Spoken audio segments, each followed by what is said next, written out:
Well, good afternoon, good evening, good morning. Once again, new series for us here, the Midwest Days of Thunder Cup Series. Well, good afternoon, good evening, good morning. This is Rockingham 150 brought to you by Jinx Shifters. Well, good afternoon, good evening, good morning. Jason over here, Signature Esports.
Welcome everybody to Midwest Days of Thunder once again here on Thursday nights. We are in the Arca cars once again, and this is our Arca duel here, just to kind of get the field all ready for the upcoming season.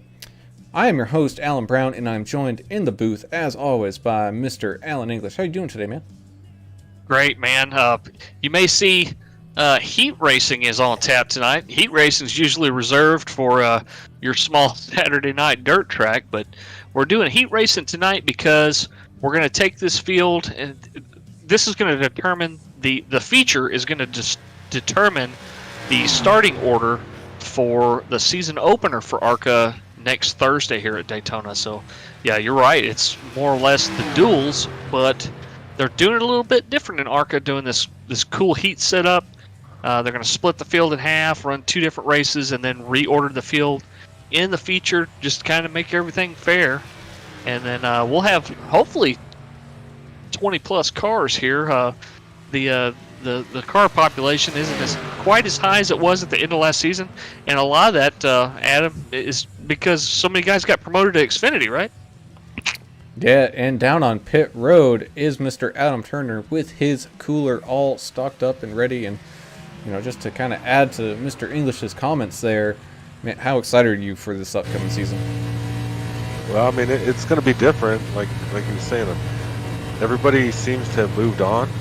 Kind of, it's a progressive league, Midwest Days of Thunder. So once you earn your stripes in this series, you have an opportunity to move up to the Xfinity and then Cup if you're good enough, and that's what it's all about. And that's why we're having this race now, to kind of see where these guys kind of meet your friend deal, meet your neighbor, first day of school, that type of thing.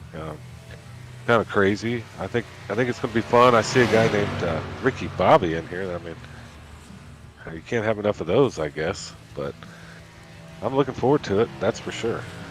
As we And a little disclaimer I was just going to mention, not everybody wants to move up. There's a few guys in here that are decent race car drivers, but they're not moving up to Xfinity because they have work commitments, family commitments. It just wasn't feasible for them to be moving up at this time. I'm sorry, Alan. Oh, no, you're absolutely fine. I was just going to say, you're here live with the qualifying. It's going to be a little bit longer than normal. We still got about 7 or so minutes left in that as people go around and take their lap times and Daytona, so it's not going to be too hot, and the sun's not going to be in these drivers' eyes. A little windy, but not too bad as we kind of move down to our bump drafting. Yeah, the cars just aren't shaped right. They're shaped like a doorstop, okay? So if you stick the nose of that Chevy Arca car up underneath the bumper of another one, it's just going to lift the wheels off the ground. and probably send you both down towards the infield. But you can get close and maybe touch, but you cannot push. You just can't do it in these. Yeah, and for some reason, everyone's tempted to in this car because, you know, it makes some exciting racing. The plate track type of racing, you can get real close, you can run real fast together, and so it inevitably, it seems like it happens, you know, and then there's a crash. So hopefully these guys understand that you can't do that, and they're gonna kind of feel each other out tonight for this next Arca season that's coming up. Yeah, and I mean, I think a part of that is due to the fact these cars do suck up really, really good. I mean, kind of unfortunate that the other NASCAR cars really don't act the same way in a draft like these ones do. They really do. I mean, the Arca car does not have as much power as a Cup car, obviously, but they do punch a hole in the air. The drafting is very important with these cars. You just, like we mentioned, you just can't do any pushing. The admins of this league did a lot of research. They put on a couple of test races with these Arca cars here a while back, just to see if they wanted to change the policy and allow guys to start pushing. But after the research and after the few test races, I think a lot of the feedback pointed towards no. We probably ought to keep it, especially for an introductory series like this. They wanted to kind of keep it as clean as possible and tell guys, hey man, you know, you can draft, but you just can't push. Yeah, and you talk about those admin guys. What a great job they do working for this league, and they're putting in the man hours. You know, they're working harder than the real Mrs. Poindexter out there every day trying to get this thing going. It's not easy You're right. to get this league where it is, and I think it's one of the top. It's growing, and it's probably one of the top tier leagues in iRacing itself. The way it's set up, the camaraderie. Midwest Days of Thunder, a great league. If you hadn't joined and you're into iRacing, this is a great place to start. They put a lot of thought into the way things are structured, and there's a reason why for the way they do things here, and it pays off. It's good racing. You want to talk a little bit about the rules as far as I know the other series run a playoff system, but not here. No, so good thing you mentioned that. As this series does not have a playoffs, which means you have to be consistent and you need bonus points, which is the most important key. Yeah, and you get bonus points by leading laps, fastest lap. You know, I think the biggest mover of the race gets a bonus point as well, and those are things you're going to want. They start adding up, they stockpile, and they're going to help you in the end. Yeah, and just for this race, none of those points really matter. I think the person who wins this race is going to end up getting a bonus point just for, you know, pole position for next week. But I think that is really the only thing up for grabs, other than kind of determine where you start the race next week. Yeah, and it's an innovative way to start the season. You know, have these couple of heats and order the feature to where it's fair, and then base the finishing order, or base the starting order of next week's opening points race off of the feature here. I think it was a pretty good idea.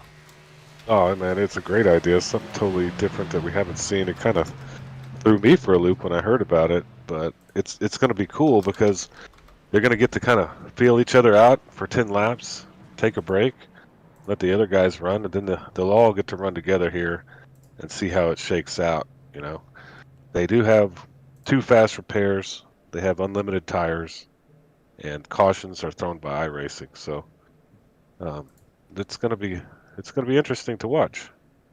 So if you do get into trouble here, I mean, 2 fast repairs, especially with a short feature, I mean, there's no reason that we can't keep most of these cars on a lead lap. If guys just go in, duck in, and get their quick repair, unless they have catastrophic damage and have to tow or something, that's understandable. But What do you think as far as cautions here? Do you think we'll see a long green run or what? I think the 2 heats that we're going to have, they're going to be green all the way, but once when we get to that 30 lap main, I think that's going to be a whole different story because that's going to have everybody. Well, what's going to be fun on our part? I mean, look at these names. I don't know these guys for the most part. I see a couple names that I'm familiar with, but we don't know how they race, and they don't know how each other races. So it's the only time's going to tell. We'll know by the end of the night, won't we? Yeah, one of the coolest things about this league too is it's called Midwest Days of Thunder, but a lot of these guys aren't from the Midwest. We got a couple of guys from Canada racing today. We got at least one Floridian that I know of. 3 guys from Georgia, some from Illinois, New England, New York, all over. Even Zane Vincent from down in Texas. So from coast to coast here and north and south, we've got guys from all over. Don't let the name of the league fool you. You don't have to race in the Midwest to be in the Midwest Days of Thunder League. No, you don't. I mean, we're both down south here, Texas way, and you're Louisiana way, and we got them from Maine to Spain, right? This is what I say. They're from everywhere, and it just makes it more fun. Different walks of life, different backgrounds, different ages. It's a real cool league, Midwest Days of Thunder. As we are now starting to take the grid, doesn't look like the field will be split in half. It looks like everybody will be involved in this heat right away. So that shall be very interesting to watch. Just didn't have enough cars fielded to make 2 heats, so they'll just skip that second heat and go straight to warm up and then the feature. So this is more or less a practice race to set the order of the feature. Yeah, so we will do your field rundown where a team of Grumpy Gramps, Grandpa Bill winning the pole position with Grandpa Cecil Giberson on the second row on the outside. So those are going to be your front row people right there. You got Zane Vincent, new to this season, in 3rd position with Rob Nickel in 4th. In 5th, you've got Blake Bingham, who used to race, I believe, and has now returned. So good to have him back. And then another newcomer of Ricky Bobby starting in 6th. In 7th, you've got Brandon Robinson, and in 8th, Bob Gallinger. In 9th, you got Michael Gervey, and your top 10 finisher is Dusty Applin. Yeah, the number 5 of Jacob Black's going to be rolling off 11th. The 23 of Joshua Grosso is going to be in 12th position. The 12 car of Anthony Moya will be rolling off 13th place today. And the 66 of Matthew Jones will be starting in 14th place. And in 15th, number 48, Landon Charlo. I believe that guy's out of New York. New Yorker, yeah. Yeah. And 16th, 3 of Jason Green. 17th of Daryl Whitlow. And in the back, holding down in 18th, Thomas Girth. All right, as they roll out of pit lane. Now, as you see, we got 2 teammates sitting up there at the front. So I'm going to expect to see a little teamwork happening right from the get-go here. Yeah, that's Stephen Davis and Michael Giberson. They kind of fool you with their little grandpa names, don't they? They definitely do. So you think these guys talked beforehand and said, okay, I'm gonna back out so you can come down, or what would you do in the situation? Well, I'm going to work with my teammate as best as I can, especially at the beginning of the race, right? Well, yeah, but you can also, I mean, if they're starting side by side, if you got a teammate that can control that top line. Yeah, great point. Definitely a great point. Gary Sack and NV Spires 37 both say, let's go Hersack Racing. There's some Hersack fans in there tonight in YouTube. But you know, that's the other thing looking forward to as the pace truck starts to come down pit road here. Gonna be taking the green flag is most of the guys that finished up front have now moved on, so I think we're gonna see even closer racing than ever as we go green in the grandpa cars, leading us off 2 wide. Side by side down into turn number 1. Looks like that top row is getting a nice little run there.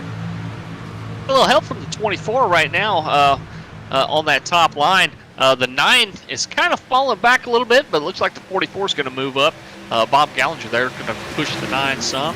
We say push, he's not actually making contact, but he is providing some aero help there. Well, I'm watching 48 land in Charlo at the beginning of this race. Oh, 3 wide back in row 2 as the looks like Ricky Bobby moving up through the field. Oh, as we got big wreck. Yeah, that's some aggression. No yellow though, no yellow. Wow. The 85 just got a piece of the apron, I think, and he got loose, and some cars checked up behind him. That's what you get. Wow. But the 9 side drafted his way up the middle. That was crazy. And now we do have a yellow. Oh, Lordy. As all that was going on, I was watching 48. That guy out of New York there, man, he was doing the same thing in the back, just running it 3 wide. Well, these guys don't know each other yet, do they? No, this is one of them situations where, man, you got a feature coming up too, man. Maybe try to be a little bit patient, but they're really thinking about that starting order in this next race. Jeez. Yeah. As we saw, the number 3 car, Jason Green, just flies in there at the end and destroys that wall. Yeah. Well, let's get the jitters out. Let's get this over with. Let's get this little 10 lap little race out of the way, and let's get to the main one. Maybe they can sort each other out. But I think, are these guys going to start remembering who's doing what here? And, yeah. Do you think that's going to play into the next one? Hey, look, you're listening to the radio traffic light we already heard somebody saying something about the 9 cars, so race car drivers don't they've got a memory like an elephant, like Jimmy Spencer, man. They don't forget this stuff. Jimmy Spencer still remembers stuff to this day. Yeah, you don't forget, yeah. In the 80s there. So, yeah, I mean, interesting stuff. Brown, there's the caution you didn't think was going to happen. Nope. No, happened pretty early. So, but you know what? It's the first time a lot of these guys have raced with each other, so we'll kind of leave it up to that. It did kind of just look like one of those grandpa cars. I think it was Mr. Giberson had that issue. Nope, Yeah, it was the 85 of I don't know, whoever Grandpa Bill is. Yeah, he just got kind of crowded down by the 9, and he was trying to give the 9 room. I understand that, but he just got a little bit onto that apron, and these cars get upset when you put the tire all the way down on the apron like that. He just couldn't hold on to. Grandpa Bill is actually Stephen Davis, and doesn't make sense to me, but we'll try to sort that out as the year goes along.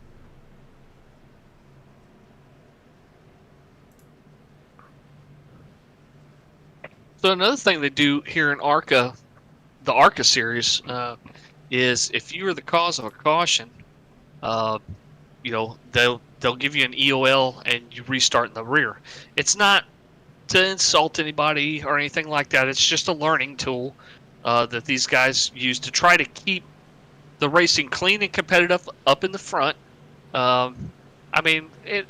This is a super speedway, so I mean anything can happen. I mean we've seen guys move up through the field really well, so it's not a death sentence by any means getting an EOL during one of these cautions.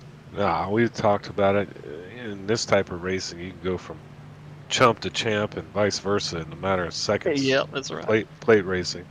We still have a couple guys in the pits. Jason Green just got out of the pits, it looks like. And Michael Gervey is in the pits. I don't know if he must have had a tow. Yeah, it still shows him in the pits. Looks like a Darrell Whitlow, even though he's scored the very last car, he is still running. So I don't know if he just missed the grid or something there. But as we enter the backstretch, we got Ricky Bobby in the lead with Dusty Applin on his outside, and so now the 9 doesn't necessarily get all that side draft and move up, and we'll see what everyone else does if they took note of that. The great thing though is he's in clean air. Oh, he's the one dropping back. Yeah, he is the one that got the EOL for that. They went ahead and pinned that on him for forcing the 85 down onto the apron. They're saying he's the one that caused the wreck. So, all right, so little reset here. That's going to be Bob. Is it Gallinger? Yes, Gallinger. Okay. Bob Gallinger is going to lead us off. As opposed to Gallagher with the watermelon smashing.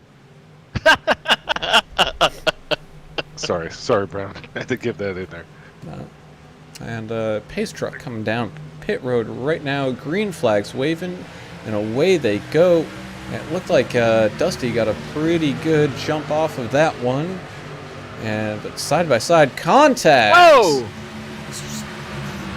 You know, Bob had a little trade in paint there. A little bit of trade in paint, but everyone's still driving just fine. So as you can see, the 2-car of Blake Bingham is coming up to the back of Bob right now. Contact between the 91 and the 66, but the 91 held on to it. That was crazy.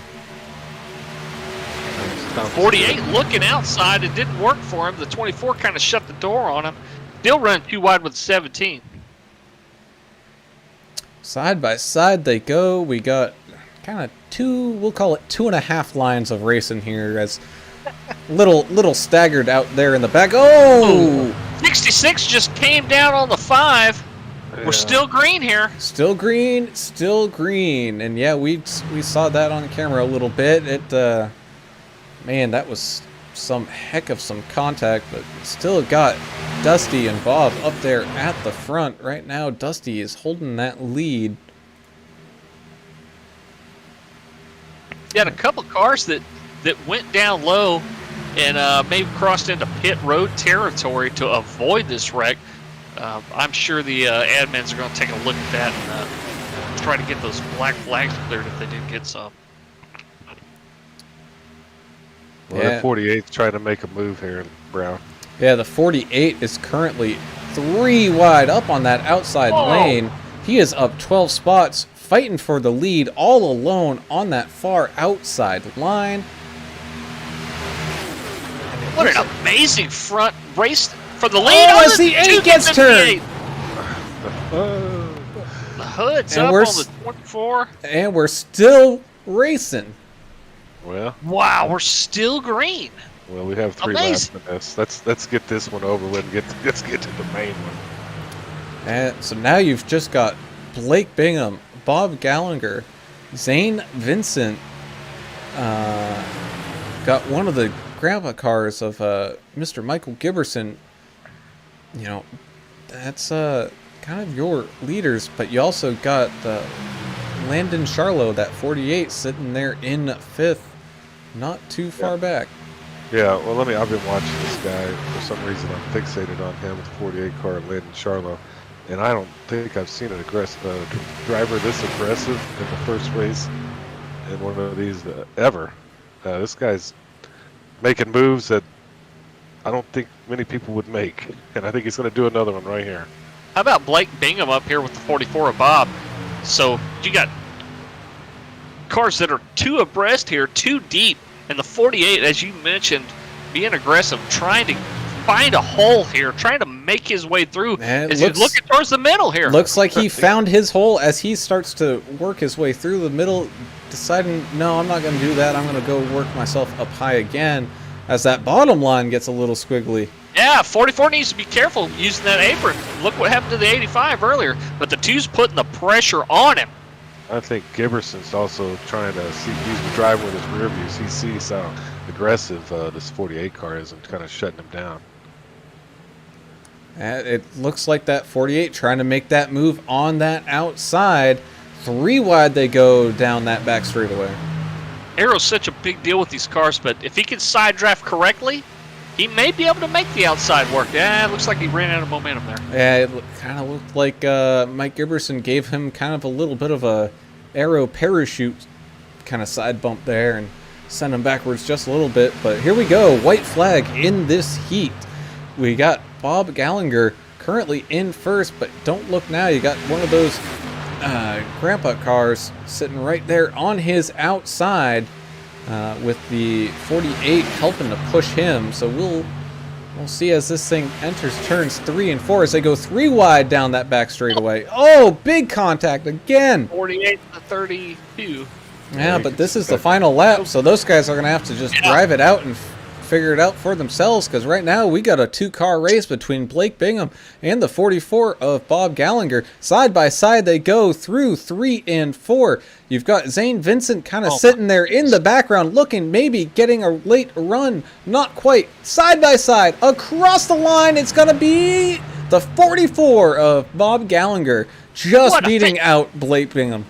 4 thousandths of a second here separating the 44 and the 2. What a freaking close finish. We hadn't seen one like that in a while. That was awesome. Look at the 24 car. He's driving around with the hood popped open. That shows you what kind of race this was. He's sitting in 11th. Rob Nickel, man, that was wild for a 10-lapper. Whew. I mean, the 48 making his way up from 15th place to finish 6th. I mean, he probably didn't make any friends with the aggression out there, but you got to hand it to him. He made a lot of spots up here. Yeah, I'm going to guess friends have not been made. No, but also, so you got Bob Gallagher. He made up 7 spots to get that win. Well, we've seen Bob before. He's raced in this league for a while, so he's a veteran. He knew what it took to at least get that done. Good on him. Newcomer Zane Vincent finishing in 3rd there. Good on him. But man, yeah, so there was a lot of contact there in those final laps, and I mean, yeah, it's a heat, so it really kind of didn't matter too much, but I don't expect to see that much damage.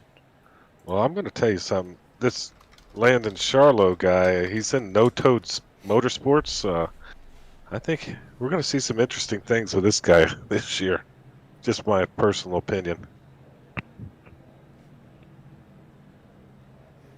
As we're just having a quick warm-up session, it appears right now, but the admins may skip forward on this. 5-minute warm-up. 5-minute warm-up. Not that these guys need any more warming up. Yeah, I think they got that all figured out just now. Jeff Boyardee on the Facebook post saying Alex Sharp out here showing out. I'm not sure who Alex Sharp is. I was going to say I'm not showing anybody named Alex Sharp on here. Yeah. It may have been a message to his buddy saying, "Hey, I think they just skipped, I'm here showing they out." just skipped the session here. So, just like you mentioned, Brown, I think we're going Did to they skip the warm up? They did, yep. So we're now gridding up for our feature race. We'll do so this is going to be official rundown for this race. Since Bob Gallagher got the win, he's going to start on pole this time with Blake Bingham on his outside. Zane Vincent will be in 3rd with Mike Giberson of that Grumpy Gramps Racing starting in 4th. In 5th, you also have Grumpy Gramps Racing, Grandpa Bill, which is, I think, Mr. Davis there. And in 6th, you've got Landon Charlo. In 7th will be Josh Grosso. And 8th, Matthew Jones. 9th, you got Tom Girth. And in 10th is Brandon Robinson. I'm still trying to find Well, I'll catch up where the right grid here. is here. 11th looks like Jacob Black. 12th Okay, I got you. would be Ricky Bobby. 13th, 24, Rob Nickel. 14th, number 8 of Dusty Applin. Number 18 of Daryl Whitlow will be rolling off 15th. The 3 of Jason Green will be 16th. The 13 of Michael Gervey will be starting in 17th place. And the 12 of Anthony Moya will be starting in 18th place. Yeah, it does get a little confusing on some of these heat races that we've noticed when we've done a little dirt action. It shuffles the leaderboard. So Yeah, apologize and for that. our advancement of the session there kind of took me by surprise as well. I had my windows set up a little bit different here. Yeah. But I'm not making excuses. No, and interesting play. Tom Girth, who was supposed to start up in that top 10. I think he might have been away at the bathroom when when the admins advanced the session, so he is going to be starting from the pits. Well, I mean, he could have been eating some popcorn or something, Mr. Brown. I don't know where he was. On our YouTube broadcast, Aaron Dickey says, "Go Ricky Bobby and go Michael Gervey." So Aaron Dickey's got his favorite drivers mentioned out there today. He's cheering for him on the YouTube stream. I wonder if Ricky Bobby's in a Tuxedo's t-shirt right now. I mean, it's really kind of common name here in the NASCAR series. Yeah, speaking of Will Ferrell, where's this Step Brothers reference I've been waiting for? Well, you already missed one. You missed one. Oh.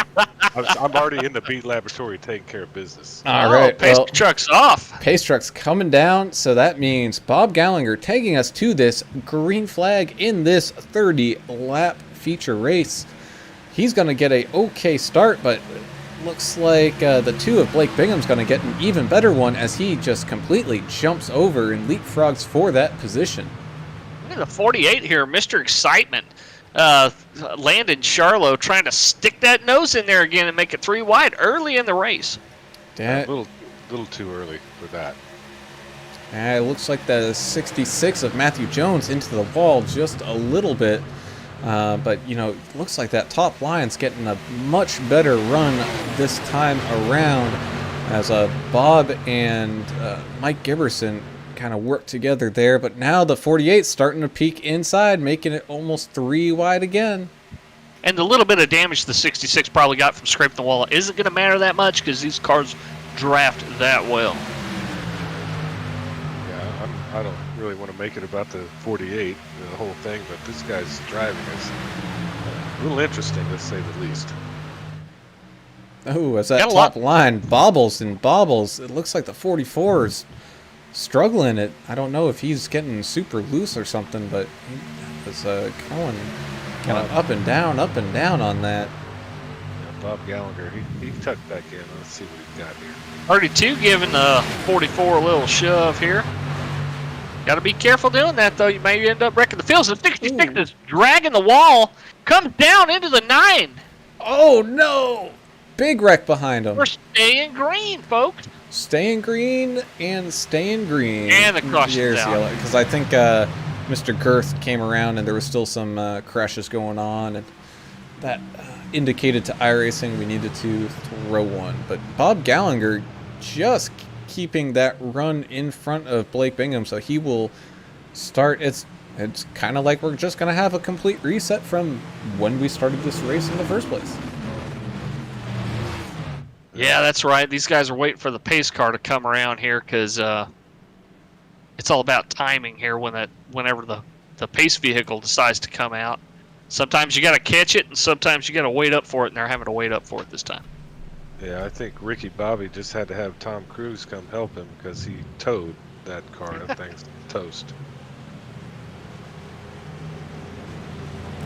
Yeah, and it looked like that 66 was magnetized up to that wall as he was constantly getting kind of pulled up into it. I don't know if that's just not used to the 2 wide racing in these things yet, but you know, we're hoping he gets it figured out and see him back up at the front. If you haven't driven these cars, they are a handful, but they're super fun to drive. I think they're probably the most fun car on the series to drive, honestly, once you kind of get the hang of it. But it does take a lot of getting used to. Wouldn't you say, Mr. English? I'm right on the money, man. When we first started racing these, I was kind of frustrated with them first couple of races. But once you get the hang of them, I mean, they're a lot of fun. This Arca car is a great car to run at short tracks. Not really very great at road courses, but you can run them at Martinsville, you can run them at Talladega, and everywhere in between. I mean, they run really well. They've got the gear sets and stuff where you can run them anywhere, and they're a fun car to race. And I'd say it's a pretty close tie between this one and the Xfinity cars. Which one is more fun? The Xfinity car is definitely, I think, more challenging. Yeah, I'm going to agree with you on that. But this car is just a blast, though. I mean, I think it's more exciting racing. It can make for more exciting racing than the Cub cars currently, as we're set up with those. But you know, Midwest Days of Thunder. If y'all are watching out there and looking for a home, racing home, good league, this is your spot right here. This is just a lot of fun. Fun stuff happens, and you can progress through the series if you want, or you can stay in Arca, you can stay wherever you are. You know, that's kind of how we got it set up. So I'm just Cool, because they have the owner setups too, you know. So right. how many can you run as an owner? How many cars can you run? I believe it's 4 in each of the series. I mean, you start off with 2 in the Cup, but eventually you get up to 4. Yeah, so it's they're trying to be as realistic as possible with the way teams work together and everything. It adds a whole new dimension to online racing that maybe a lot of people watching this, a lot of people that haven't been on iRacing, they haven't really experienced that team aspect of it, but it's very, very cool. It adds a lot to this game. Yeah, it does, 100%. And the cool part about it is, you know, you have owners' points too. So these owners, Oh yeah, they're looking for drivers, and they want the points. And you know, there's little things that you can win here in this league, and bragging rights is the main thing. I think, you know, everybody wants to be first. If you ain't first, you're last, right? Just like Ricky Bobby's talking to himself right now about that. So, great series, a lot of fun, and these guys are going to learn their way through this series, and this is just their first taste of it. A lot of these guys. As our pace truck coming down the back straightaway and into turn number 3 with the lights off signaling, we are ready to go back racing. And once again, we'd like to proudly thank a Cold One for not so sponsoring this series. What is the best beer around? That's right, a Cold One. I got one right now, and I'm settled in to watch this thing. Yep. Exiting for, as we speak, Bob Gallagher gonna be taking this green flag up at the front with Blake Bingham on his outside. It looked like last time Blake got a great restart, and away they go. Looks like the 48 wanted to try to maybe peak and push it 3 wide from the get-go, but I think wisely deciding to hold off on that move as they go side by side. Blake with a nice run. I don't know if he's quite clear of Bob quite yet. No, as they're 3 wide up at the front, that 48's bumper is on that far outside. And it looks like he pulled back just a little bit to fall back in line. But you can kind of see that top line getting closer together quicker than that bottom line. And what I saw on that restart, Alan, was the 2 looked like he thought he was jumping a little bit, so he got out of the gas right as the 44 sped up so he wouldn't get a black flag there.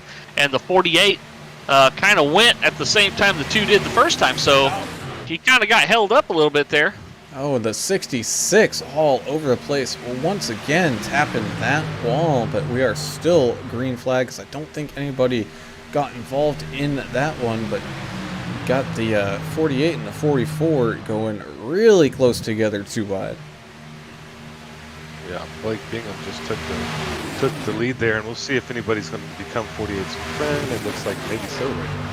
Yeah, it looks like Bob is moving up to the outside line to get a run back on Blake. These two have been swapping positions pretty much from the end of that heat all the way through this feature so far. So look for these guys to keep racing it out hard and fast.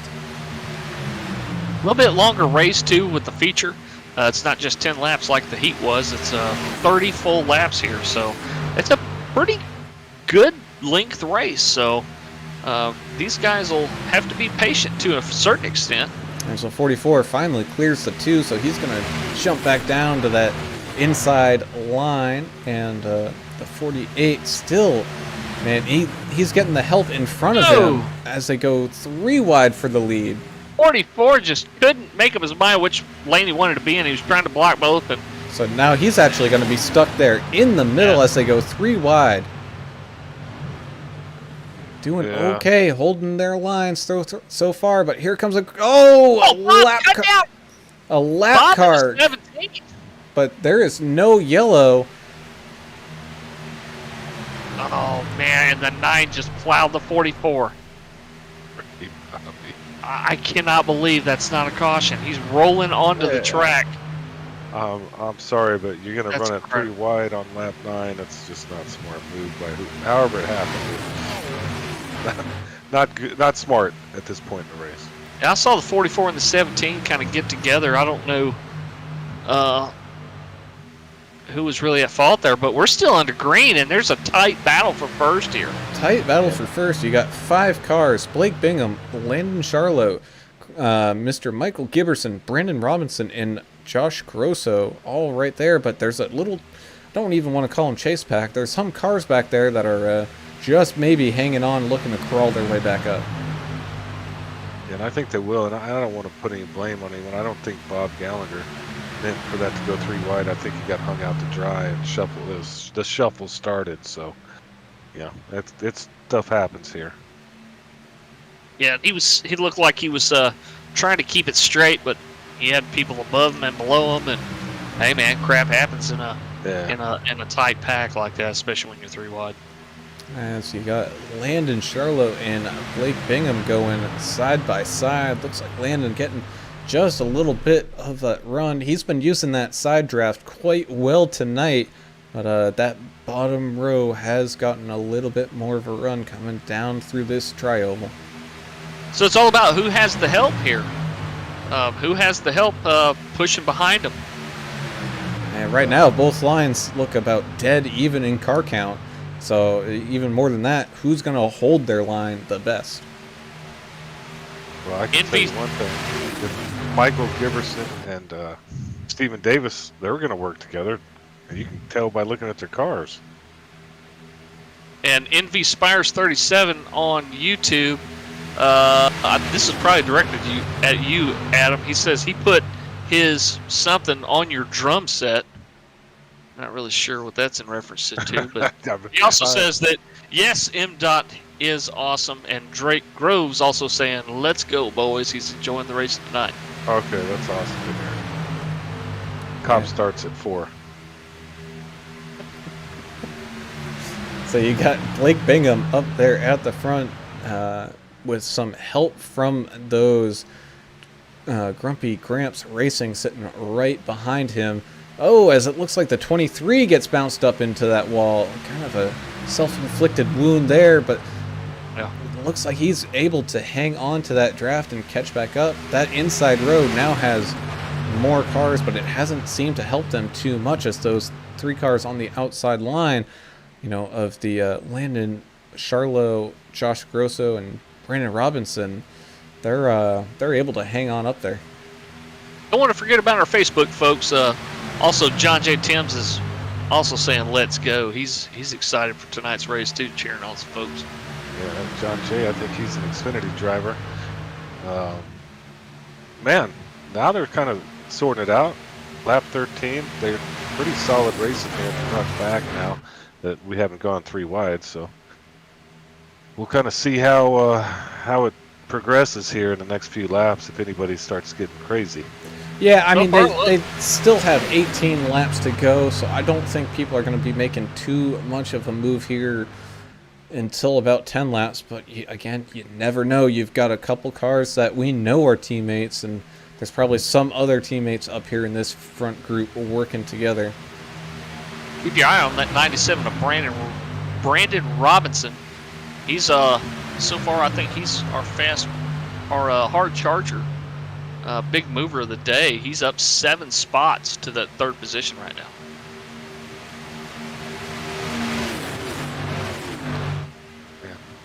Yeah, they're bunched up here, and a little wall action there. Look by the red car there. I don't know the number of that one, but he hit the wall. Get a closer look. I stand corrected. It looks like the 8 of Dusty Applin is up 8 positions, so he's on a run right now. He's at 6th. As we all have seen the awesomeness of racing here, let's crank it up and hear the sound of what.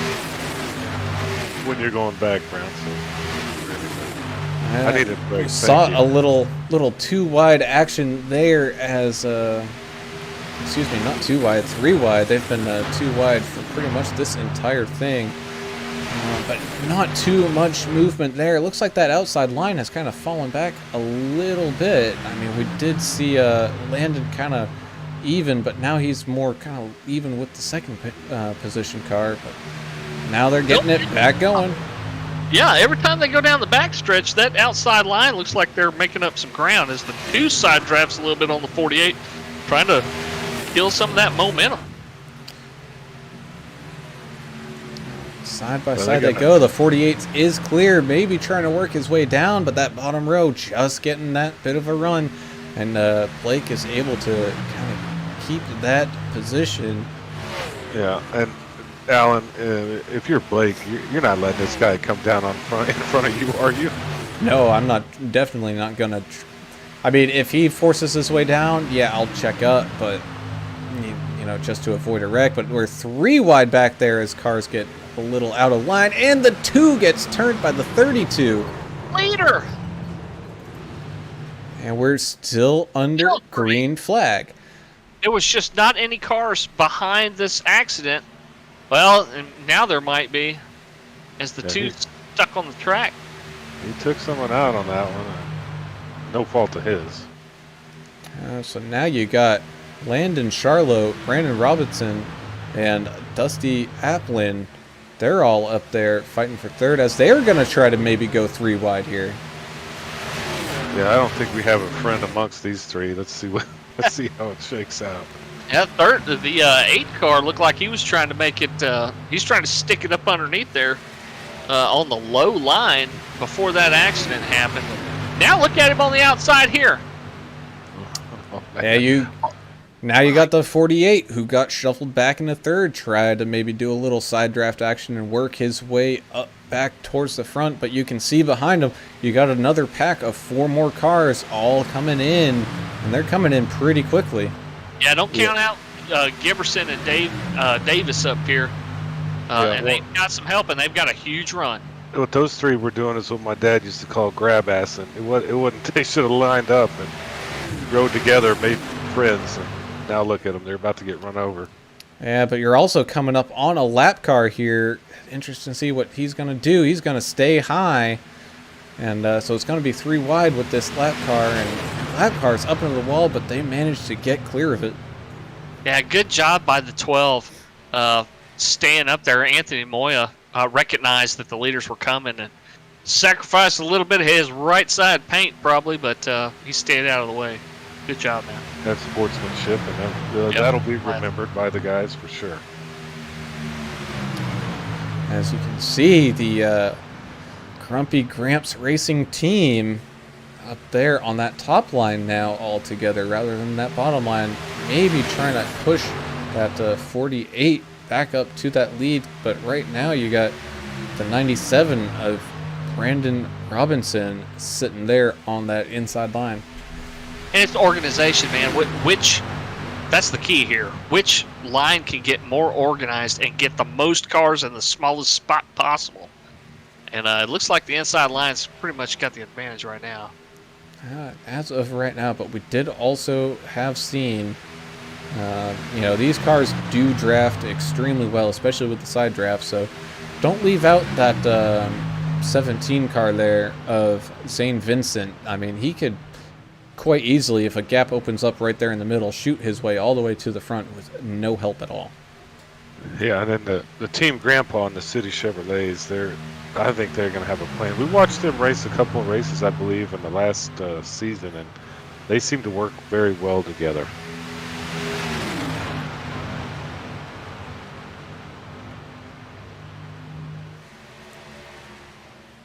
Through Up another lap car, it looks like. Yeah, unfortunately we do have quite a few people not on the lead lap right now, so they're coming up onto I think Michael Gervey. But if you're not in the draft and you get left out, it's sayonara until the caution, right? I mean, you're going to be out there clicking off laps by yourself. Yeah, as I was correct, it's going to be the 13 of Michael Gervey who they're going to be catching up to. So let's see if he will, where he puts his car in front of these guys. He's in the middle of the track. There he goes. He went up high. He went up high, a little late. Oh, he went up really high. Little too high. Well, it's up to the lead guy to make his own line. Lap driver, hold your line. Leader, it's you're in charge. You have to find a way around him. As Brandon Robinson, we're now 8 laps to go, sitting there on that inside line in the lead. But you also got Landon Charlo. He's been up there just about all race, trying to fight and find a position. Oh, as the two cars meet, the 48 and 97 still driving, cutting it through the grass. What a save by those two. That was a good save. This ain't over, I don't think. No, I think we're in for it.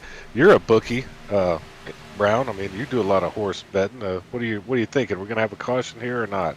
I don't know. We're starting to spread out a little bit here, so we'll have to see. I mean, right now you got 4 cars up there with a 5th one kind of maybe just barely hanging on to that draft. It's next to go at the line, as spread out as everybody's getting. I wouldn't count on a yellow unless stuff kind of goes sideways up here between the 32 and the 17. Yeah, lap traffic's going to play a factor again here, it looks like. Look at this Dusty Applin. He's out of nowhere. He's leading the race right now. So, but as they're formed up as a single. Oh, here comes the 48 now. We spoke too soon.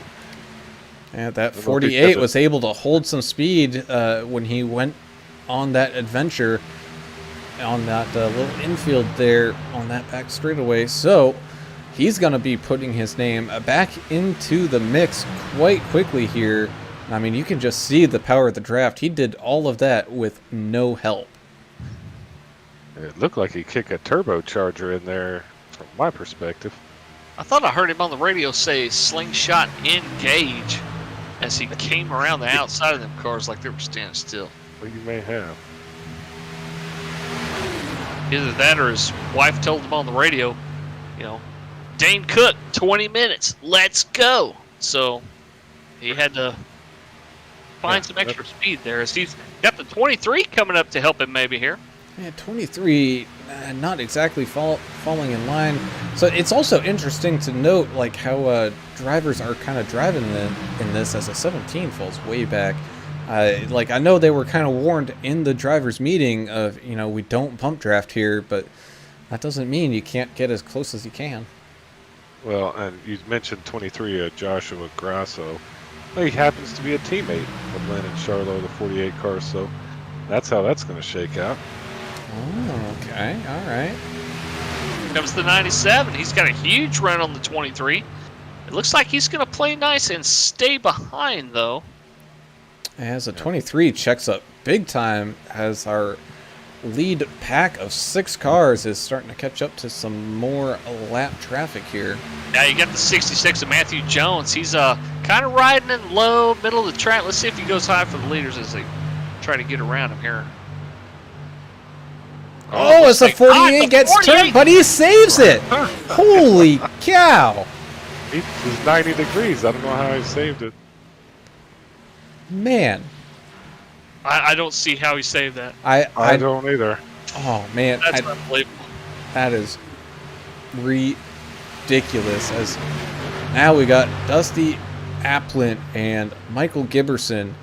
Those are your 2 cars right now for the lead, but don't look behind you because all those cars that got checked up because of that, they are coming back. Yeah, they're coming.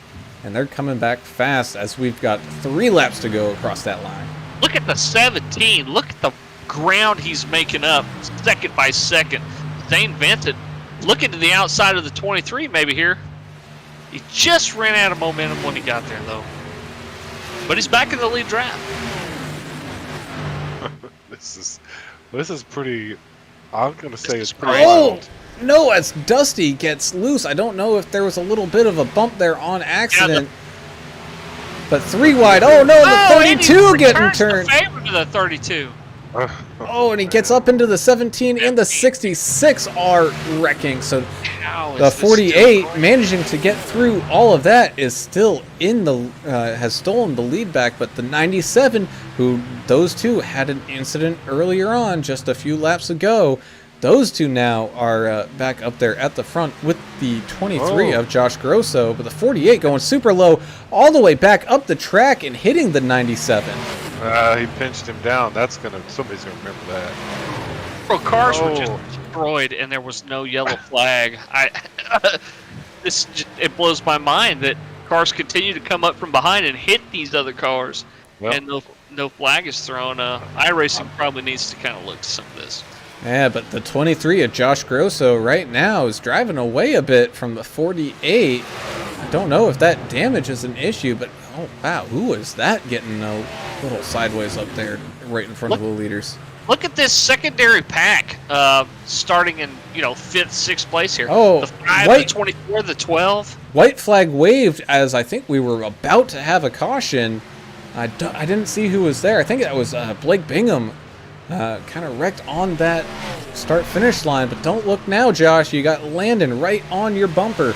This is the final lap. No more cautions will happen after this. I'm going to guess he's going to turn his teammate here and just Man, watching him race. looking to Big the pile up outside. rear. And then you've got Brandon Robinson sitting right there behind him too. Maybe put his name into the mix at the end of this. So you got Josh, Landon, Brandon, all 3 wide. Oh no, looks like Brandon got in the wall, lost momentum, so it's going to be a drag race. Landon and Josh down across the line, and it's going to be a Landon Charlo with the win. Wow, what an exciting last lap. You had cars racing each other close in the front. You had some chaos going on in the back as it looked like a bowling alley back there. Ooh, Well, boy.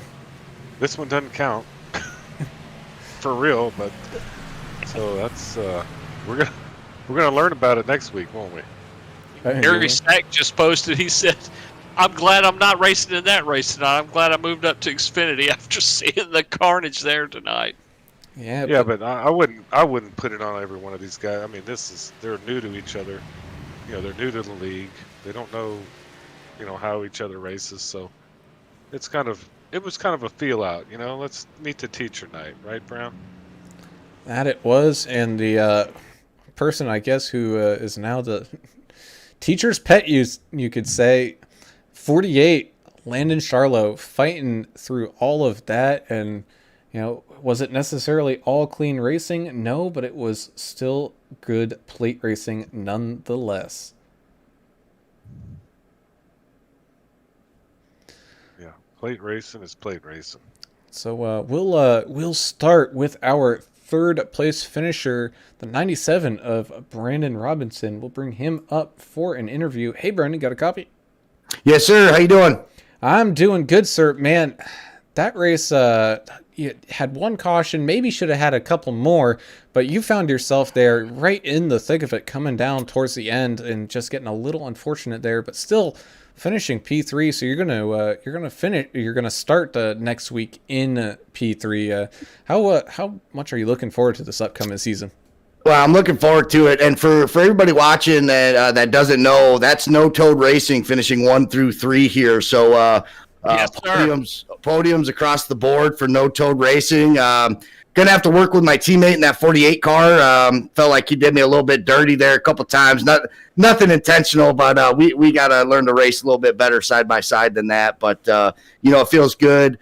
Sarge brought all three of us on earlier this week, and to be able to go 1, 2, 3 for No Toad Motorsports and start Daytona with your teammates up front, there's no better feeling. Oh, 9,000ths of a second. That's what determined first and second here. But looking at you're moving up from 10th position is where you gridded, and you moved up fast. You were in the top 3 to 5 the whole dadgum race, and it was really fun watching you up there ducking and diving, trying to stay clear of these guys. Yeah, I appreciate it, guys. It was a really good run, and like I said, me and my teammates had a blast. Joshua Grossa too, who finished second, I think. He was the anchor. We were outside for a while, Landon up front, me in the middle, and Josh was our anchor back there. So I mean, it was a complete team effort. We hadn't run any laps together except for the live practice before the race. So I think the more races we do together, as a team, the talent's there. We just need to clean some things up. And I was a little selfish there at the end. I wanted to take a 3 wide because I felt a little jaded that Landon was up there after accidentally taking me out, but it's all good. Water under the bridge. Happy for my teammates, happy for Sarge at No Toad Racing or Motorsports. Just appreciate him giving me a ride. And I look forward to the season. Hey, congratulations on your P3, and I'm going to say it's water near a bridge. I don't know if we'll see what happens next week with the number 48 car. He didn't make too many friends out there, but he won, and congratulations to you and your team. Yeah, I appreciate it, guys. So now we'll move up to one of the teammates of No Toad. That would be Joshua Grosso, finishing in second. You got a copy? Yes, I do. Hey, man. So taking home a P2, but almost a P1, I believe. English, you said it was 9,000ths of a second?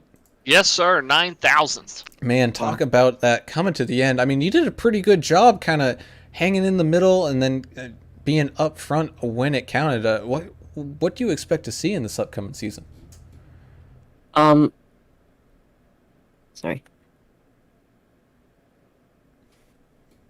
I'm just gonna.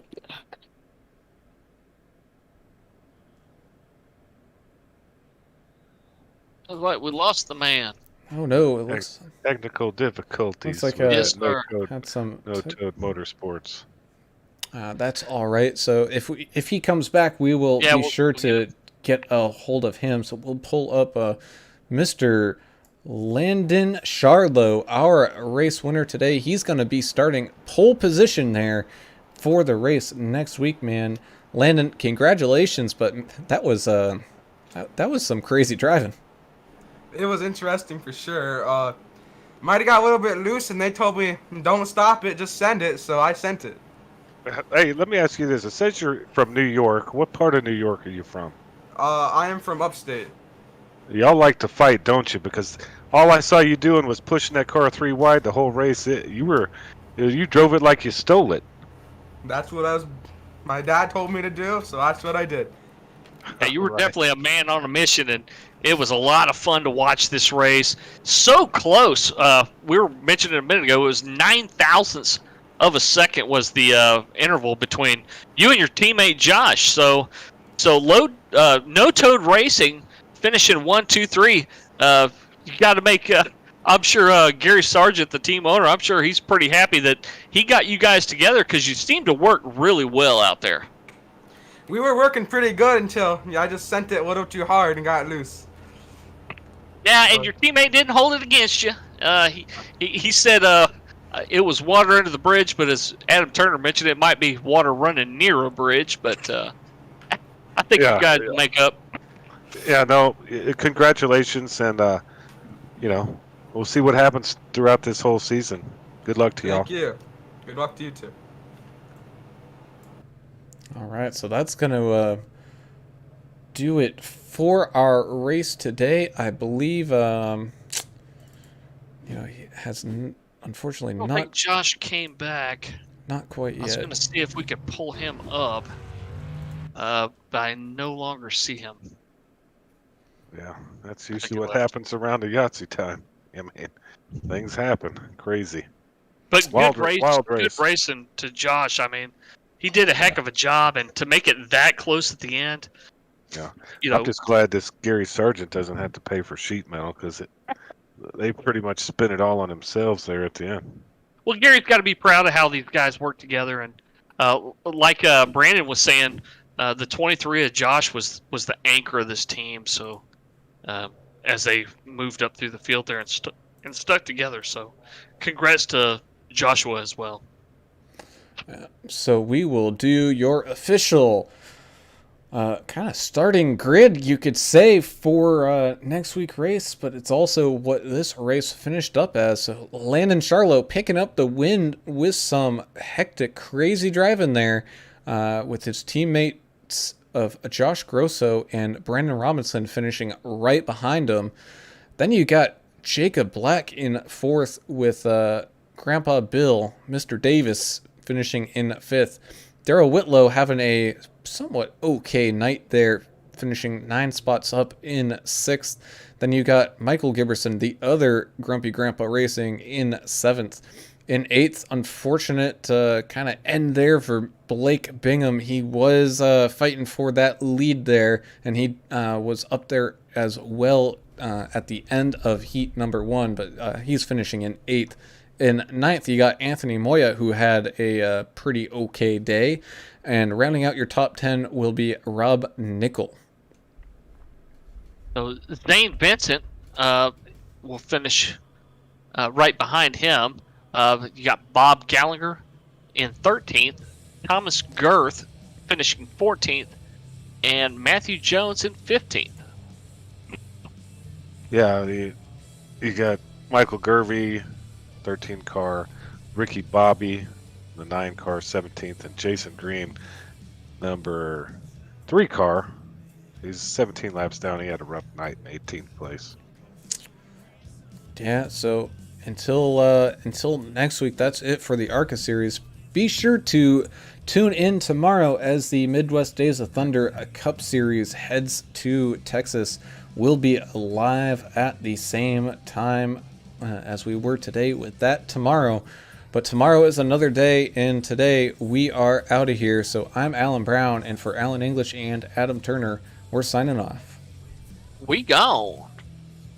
See ya.